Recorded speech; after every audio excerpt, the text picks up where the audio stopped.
je vais me centrer sur la communication et sur les relations qui existent dans les interactions qu'il y a dans la relation entre deux personnes ou en une personne et un groupe.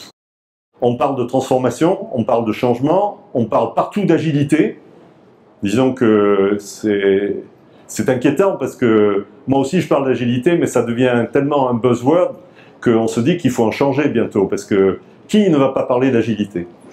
Et on parle d'agilité à un niveau corporate, on parle d'agilité à un niveau organisationnel, bon, tout le thème des entreprises libérées et tout ça.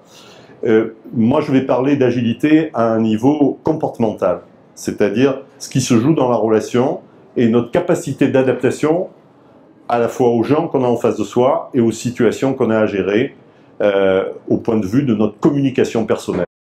Je me centre donc sur la communication, et dans la communication, je vais avoir un parti pris, c'est-à-dire que la personne importante dans la communication qu'on peut avoir, c'est l'autre. C'est pas nous-mêmes, mais par extension, on va se poser des questions évidemment par rapport à nous-mêmes, mais la personne importante, c'est l'autre dans la communication. Parce que la communication est un échange, et qu'il faut comprendre finalement qu'est-ce qu'on va échanger avec l'autre, et qu'est-ce qui peut intéresser l'autre, de quoi a besoin l'autre, quelles sont les positions de l'autre, quelles sont les valeurs de l'autre. C'est des points qui sont primordiaux. Donc selon la qualité de la communication qu'on a, ou les caractéristiques de la communication qu'on a avec quelqu'un, on a l'impression de prendre de l'énergie, ou au contraire, d'avoir une espèce d'hémorragie d'énergie dans l'échange avec l'autre. Ce qui montre quoi? C'est que au-delà de tout ce qu'on peut échanger et qu'on pourrait lister, de l'information aux émotions, bon, en passant par d'autres éléments, on échange avant tout de l'énergie. Et la question à savoir, c'est finalement, d'où vient cette énergie? Quel est le fondement de cette énergie? Et quand est-ce qu'on reçoit de l'énergie, qu'on a l'impression de s'enrichir en énergie émotionnelle dans les échanges avec une personne, et quand est-ce qu'on a l'impression de perdre de l'énergie? Le fondement de la communication, en fait, c'est la satisfaction de nos besoins psychologiques.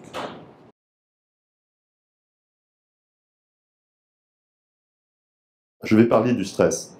En fait, dans certaines situations, on a l'impression que on n'a pas assez d'énergie pour bien gérer harmonieusement, efficacement une situation, une interaction avec quelqu'un, et ça nous met sous une forme de tension. Cette tension, ce résultat de la perception que l'on a d'un déficit de ressources, ou c'est-à-dire que par exemple, si je donne un exemple, on doit voir quelqu'un et on dit, soit on dit ou on pense dans la tête, non, je ne me sens pas de voir cette personne maintenant. Qu'est-ce que ça veut dire? Ça veut dire qu'on a la perception, chez nous, de ne pas avoir assez d'énergie pour bien gérer la relation avec cette personne. Ça, c'est une première dimension qui va occasionner une tension. Deuxième dimension, c'est on doit voir une personne et on dit attends, ce gars-là, quand je le vois, il me fout ma journée en l'air. Ou alors on dit je sais que je vais plus, ensuite je vais être complètement épuisé et je ne vais pas pouvoir faire ce que j'ai à faire. C'est-à-dire qu'on perçoit la relation avec l'autre comme une menace de perte de ressources. Eh bien, c'est en fait le résultat de cette perception, soit d'un déficit de ressources, on n'a pas assez de ressources pour bien gérer harmonieusement, efficacement une relation, et ou l'idée que l'on va perdre des ressources, et qu'au bout du compte, on va avoir un déficit de ressources. Le résultat de ça, qu'est-ce que c'est? C'est le stress. Le stress, c'est une résultante d'une perception, c'est quelque chose de complètement subjectif. La meilleure mesure, le meilleur outil de mesure du stress, c'est les ressources que l'on a. Et en termes de psychologie et en termes de communication, ce qui pour moi, si vous avez compris, sont pratiquement synonymes, la mesure, c'est l'énergie émotionnelle que l'on a. Est-ce qu'on a assez d'énergie ou on n'en a pas assez? Est-ce qu'on va obtenir de l'énergie dans l'échange ou est-ce qu'on ne va pas obtenir d'énergie dans l'échange? Et ça, c'est ça qui génère la perception du stress. on peut prendre une attitude défensive, c'est-à-dire que la personne ou la situation qui est en face de soi va nous coûter de l'énergie. Ou du moins, il y a la menace que ça nous coûte de l'énergie. Ou il y a la menace qu'on ne puisse pas mobiliser assez de ressources pour gérer cette situation ou cette relation.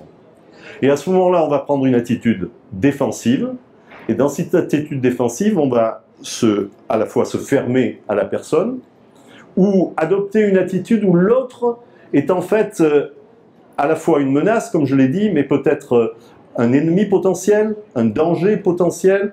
On va se garder de la relation avec lui. Donc d'une certaine manière, qu'est-ce qu'on va faire? On va se recentrer sur soi et on va se couper de l'autre. Et on va avoir une autre attitude complémentaire, naturelle, réflexe, automatique, et que chacun d'entre nous peut ressentir à certains moments de sa vie. On va avoir une autre attitude qui est de devenir avare de notre énergie. C'est-à-dire qu'on va se mettre en position, j'ai déjà très peu d'énergie.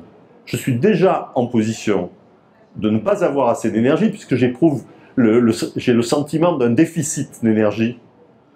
Qu'est-ce que je vais faire à ce moment-là? Je ne vais pas donner de l'énergie à l'autre. Je vais au contraire être avare de mon énergie par rapport à l'autre. Et ça a des implications très fortes. Parce que si je prends l'autre comme une menace, comme un ennemi potentiel, comme un individu stupide, borné, et avec lequel la relation ne vaut pas la peine, à ce moment-là, et si je me dis je ne vais pas lui donner d'énergie, qu'est-ce qui va se passer? Je n'en donne pas. Le résultat des courses, c'est que à partir du moment où j'ai cette attitude et que je ne donne pas d'énergie, qu'est-ce qui va se passer? Je n'aimerais pas en recevoir. Et cette attitude, cette attitude, nous appelons ça un mode de management qui est un mode de management en survie. La survie, en fait, est une manière de se garder de la perte d'énergie, mais au bout du compte, qu'est-ce que va faire la survie? Ça va générer un manque d'énergie supplémentaire. Et en général, qu'est-ce qu'on fait? Vous voyez que, on devient défensif, on devient avare, on se centre sur soi et on s'ouvre plus à l'autre. Et puis, très souvent, on s'aperçoit qu'il y a des attitudes de victimisation, c'est-à-dire que c'est comme si la situation se retournait contre soi, en quelque sorte. C'est comme ça qu'on vit la situation. Par opposition à ça, on va appeler croissance le mode de management où en fait on a la capacité de mobiliser nos ressources, de mobiliser nos talents, de mobiliser toute notre énergie pour justement avoir ses compétences et ses talents, et où en fait on va faire un pari. Ce pari est conscient la plupart du temps. C'est que quand bien même la relation avec l'autre ou cette situation que j'ai à gérer va me coûter de l'énergie, je fais le pari qu'au bout du compte, ça va m'en rapporter. C'est-à-dire qu'avec une personne, je vais avoir la capacité, dans mon adaptation à l'autre, de changer les termes de l'échange avec l'autre. Et de termes d'échange qui sont coûteux, d'arriver à des termes d'échange qui vont au contraire être féconds pour l'un et pour l'autre. Ce pari, ce qui est le pari d'un investissement à un moment donné, c'est le pari d'un retour sur l'investissement. Chacun d'entre nous connaît ces paris-là, parce qu'on les fait constamment, tous les jours on fait des paris de ce genre. C'est-à-dire de mobiliser son énergie pour en dépenser pour gérer la difficulté, et très souvent, ce qui est encore plus important que d'en dépenser pour gérer la difficulté, pour donner de l'énergie positive à l'autre, de telle sorte de changer la qualité de l'échange avec l'autre. Ces paris-là, en fait, pourquoi on les fait? Pourquoi alors, dans une situation où on risque de perdre de l'énergie, pourquoi on les fait? Parce qu'on sait d'expérience qu'en fait, ces paris-là, on les gagne souvent. Et que donc, le retour sur investissement est plus souvent positif que la perte d'énergie de l'énergie qu'on aurait mis dans une relation.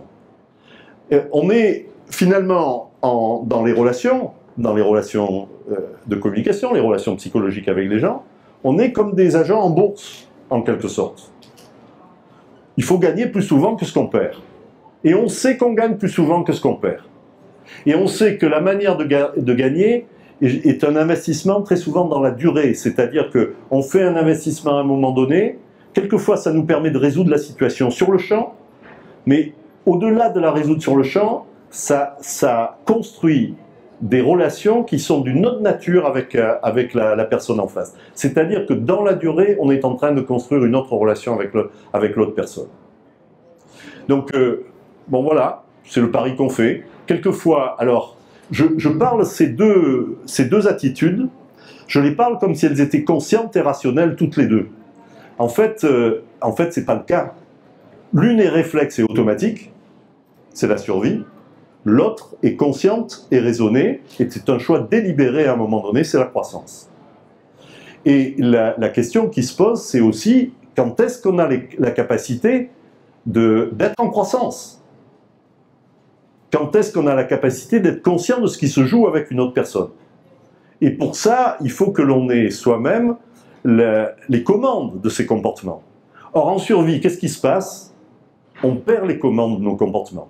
Les comportements que l'on sert en survie, lorsqu'on devient défensif, lorsqu'on tombe dans la victimisation, etc., lorsqu'on devient avare de notre énergie, en fait, les comportements sont automatiques comme s'ils étaient réflexes. D'ailleurs, chacun d'entre nous, si je vous demandais quels sont les comportements que vous n'aimez pas chez vous, vous saurez me répondre immédiatement. Et vous les connaissez par cœur. Et pourquoi vous les connaissez par cœur?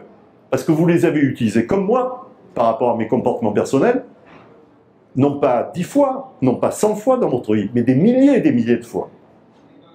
Et ces comportements sont caractéristiques. Et donc on les connaît très très bien, mais en fait ils se déclenchent tout seuls. En fait, tout seuls. Ils se déclenchent à partir de peurs, qui sont des peurs internes, qui sont des peurs cachées, et qui gouvernent nos comportements. C'est-à-dire que nos comportements de survie sont toujours des comportements qui sont issus de peurs. Et qui plus est, des peurs dont on n'est pas conscient. La croissance, par opposition, c'est un comportement délibérément positif que l'on a, qui souvent va être d'ailleurs un comportement de générosité sur l'instant, d'altruisme, même si on sait très bien qu'on va gagner dans l'histoire. La plupart du temps, on va gagner, parce que l'autre va nous donner de la bonne énergie en retour. Mais c'est un comportement qui doit être où on fait une mise dans la qualité de la relation et dans la qualité de l'échange avec l'autre. C'est pas qu'on a beaucoup d'énergie quand on est en croissance. C'est qu'on est capable de mobiliser son énergie. Ce qui est différent. C'est-à-dire qu'on peut très bien, objectivement, parce qu'on a eu une nuit difficile, qu'on est en plein marasme, familial, qu'on a des problèmes au travail et tout ça, on peut très bien être capable de mobiliser son énergie pour gérer harmonieusement et efficacement une relation ou une situation. C'est-à-dire que la croissance, qu'est-ce qui est à la base de la croissance? C'est notre capacité à mobiliser nos ressources. Et c'est essentiel. Et si on peut extrapoler ça, notre développement personnel, très souvent on parle, en termes de développement personnel, on parle en termes de changement. Moi je suis très sceptique par rapport à ça. La question c'est pas de se changer. La question c'est d'optimiser notre capacité à gérer en croissance des stress de plus en plus importants et à être de moins en moins vulnérable à la survie, c'est-à-dire de ne pas passer en survie en face de stress qui sont finalement de faible importance. C'est ça le développement. Et le développement qu'on suit, et vous pouvez regarder le développement que vous avez suivi les uns les autres, vous pourrez voir que c'est ça. Ça ne veut pas dire que vous allez changer votre structure psychologique, ça ne veut pas dire que vous allez changer vos préférences psychologiques, ce qui peut arriver, hein, mais ça n'est pas nécessaire. Et ce qu'il y a, c'est que des situations que vous n'étiez peut-être pas capable de gérer harmonieusement auparavant, efficacement auparavant, vous vous trouvez capable de les gérer. Ça veut dire que vos capacités de croissance ont augmenté et votre vulnérabilité à la survie a diminué. Dans la croissance relationnelle, on s'ouvre à l'autre, on se centre sur l'autre, on donne la priorité à l'autre, on donne la priorité à l'écoute, on donne la priorité à l'empathie, disons, à la compréhension de l'autre, et on va essayer de s'adapter à l'autre, de telle sorte qu'il ressente, justement, dans la relation avec nous, je ne sais pas s'il va ressentir qu'on lui donne de l'énergie, mais il va ressentir qu'on est en position d'essayer de le comprendre et d'essayer de s'adapter à lui. Qu'est-ce qui se passe finalement en croissance? La croissance nourrit la croissance. On est dans un cercle vertueux. La survie nourrit la survie. On est dans un cercle vicieux. Et finalement, si on regarde bien en communication, comme dans d'autres secteurs de l'économie relationnelle ou autre, de l'économie des biens et services aussi, c'est la même logique. Les riches s'enrichissent, les pauvres s'appauvrissent. Et qu'est-ce que c'est d'être riche au niveau relationnel? C'est de mobiliser ses ressources. C'est de mobiliser son énergie émotionnelle pour être capable et d'être prêt à en donner à l'autre. Très souvent, on est en lien avec des gens dont on a le sentiment qu'ils nous bouffent notre énergie, qui nous volent notre énergie. Qu'est-ce qu'on fait avec les gens qui nous volent notre énergie? On les évite, tout simplement. On les évite. Est-ce qu'on résout le problème relationnel avec eux? Non. On sait tous qu'on ne résout pas le problème. On le diffère, on l'évite, on le fuit, hein, mais on ne résout pas le problème relationnel. Et on sait très bien, quelquefois, si on se donne le temps de réfléchir de manière consciente, que cette personne-là est en train de demander quelque chose. Ou cherche quelque chose auprès de nous. Est-ce qu'on est capable de le donner? Est-ce qu'on a envie de le donner? C'est les questions qu'on va se poser. Et en fait, le comportement en survie de quelqu'un est toujours un appel à l'aide. C'est toujours un appel à l'aide. Qu'est-ce que nous dit quelqu'un quand il est en survie? Il nous dit « je suis mal, mes besoins ne sont pas satisfaits, donne-moi ma nourriture, la nourriture psychologique dont j'ai besoin, pour satisfaire assez mes besoins pour que je retrouve mes ressources et mes capacités. » Il ne sait pas qui dit ça, bien sûr, hein, parce que les mécanismes de survie sont des mécanismes réflexes automatiques et la plupart du temps non conscients. Mais en fait, c'est ce qu'il est en train de dire, on le sait, parce que c'est ce que nous disons nous-mêmes quand nous sommes en survie. Et en fait, ce qui se passe, c'est que cet appel à l'aide, soit on y répond, soit on n'y répond pas. C'est pour ça que celui qui nous vole de l'énergie, si on ne répond pas à son besoin, qu'est-ce qu'il va faire? Il va continuer à nous voler de l'énergie. Donc le bon sens, disons, tout simplement, c'est de donner au voleur. Si on donne au voleur, on a une chance que cette personne-là va récupérer assez d'énergie pour récupérer ses moyens, ses ressources, ses talents, ses compétences, et peut-être même va se sentir en dette vis-à-vis de nous et va vouloir nous donner de l'énergie en retour. Par contre, si on ne résout pas le problème, cette personne va continuer à nous pomper l'énergie. Donc le bon sens voudrait qu'on donne au voleur en matière de relations. Je vous remercie de votre attention.